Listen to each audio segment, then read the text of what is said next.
Another thing that anxiety tells you is you have to be in control all the time. Yeah.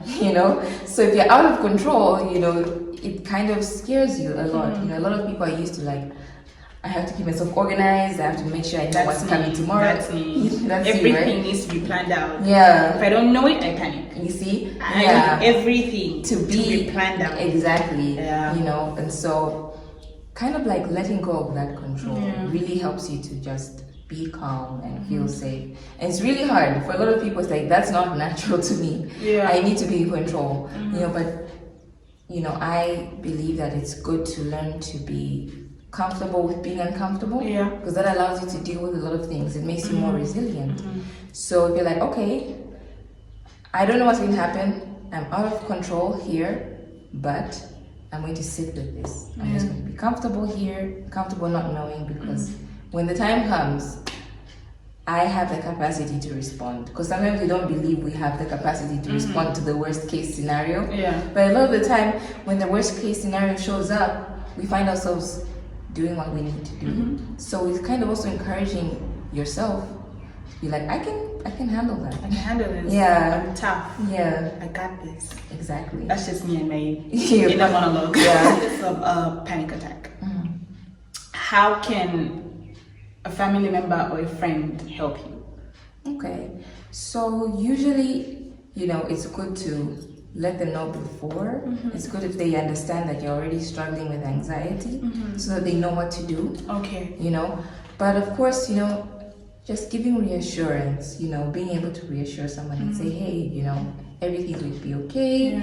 You've got this, you can do this. You remind them of who they are, tell them like, hey, you've got these skills, these abilities. Reassure them. Exactly, because we tend to forget, in the moment that we have certain skills and abilities and we're more than capable of handling what we're afraid of. Yeah. So as a family member, you could just give them that support and remind them and say, hey, you can handle this. And then of course, just also being able to support them in other areas depending on what they're struggling with. Yeah.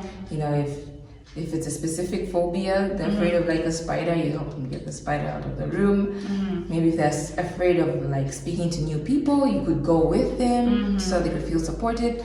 But obviously with the aim that they are growing in this, that they're going to overcome it. Yeah. Because you don't have to stay that way forever. Yeah. You can learn and you can get better. Yeah. That's amazing. Yeah. And just to kind of expand on reassuring the person, we sometimes underestimate the power of our words and how that can take somebody from point A to point B. I'm a firm believer in, if you're going to say something, make sure it's edifying, it's uplifting, it's motivating, because you do not know what your words can do in that moment. I say time and time and time again, because you do not know what kind of mental state somebody's in. So if I was to come to Tandiwe, even if you weren't a psychologist, if I was to come to you and tell you, I'm really struggling, I've got this presentation and I'm panicking and all that kind of stuff, what benefit does it have on me for her to tell me, it's really big, a lot of people don't really make, a lot of people struggle with this, and reassure me of my fears. Instead, what she can do as a friend or a family member is say, Grace, you've got this. You've been practicing. You've known this for such a long time, and you've really got this, because all you need in that moment is just reassurance, just someone to tell you that you've got this. You're gonna get through it. You've got this. Not everything's gonna work out for you. So could you just highlight on the importance of reassuring? I know I've said a little bit, but could you just elaborate on it as well? Okay. Yeah, I mean, because it kind of feels like there's another voice in your head when you're struggling with anxiety. So it can be difficult if you're just sitting alone by yourself, fighting with those thoughts that are coming in and telling you you're not good enough, or you're going to fail, or this won't go well, your future is dark. It can be really hard to juggle those by yourself, but as you speak to other people, you get that support, that reassurance that, hey, no, it doesn't have to be that way. A lot of the time when you're dealing with anxiety, it gives you your thoughts like facts, like, hey, this is definitely going to happen. And so it's really good to be able to challenge those thoughts and say, hey, actually, we don't know Yeah. that that's how it's going to Exactly. go. You know, and I actually have this and this skill to be able to address that problem. You know, and a lot of the time, these things are temporary. You know, you find that once you pass that moment, you've forgotten. You're even wondering why you're so anxious about it in the first place. So giving that reassurance to say, hey, you know, it's okay to be scared. You know, what you're facing is real and it can be scary, like especially if it's something like public speaking. But then at the same time, you say, okay, how would you also like me to help you feel better about this?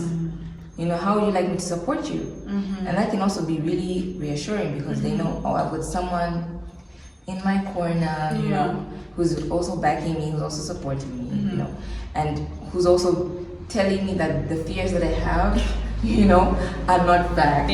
You know, I don't have to believe that, you know, and sometimes, especially with kids at school, if they're being bullied and stuff, they tend to internalize those voices. So sometimes you just need to hear that the stuff that they're hearing, the negative things, are not true. You know, so you could remind them of that, and that can be reassuring in itself. Yeah. Kids and being bullied at school, like we can literally just do a whole different episode on that because the effects of bullying, Exactly. I'm still dealing with them now, and I'm like what 20 or almost 27, and we finished high school like 10 years ago, and you're still dealing with it because it's a whole different ballgame in itself. But all we're trying to do today, and I think just with this whole series, is make mental health common conversation and not to make it so heavy and so daunting. We're not taking the seriousness away from it because it's very serious, but we're trying to normalize the conversation of mental health. We're trying to get it to to a stage where, you know, we can bring it to our family, our friends, and people are a little bit more open to talk about the struggles that they're going through. Any final remarks about this before I close the whole video? Yeah, just so that you know that it can get better, you know, whatever you're struggling with, you know, you can get help, you know, it's not a forever situation. You can learn to deal with the triggers, you can learn to feel safe in your body, you know, and all you just need is the right support and the right access to help. You know, sometimes it can be really extreme to the extent where maybe you might need medication, and that's also okay, you know, but at the same time, it's just having access to the right people and the right support, and you can be on the pathway to healing. So yeah,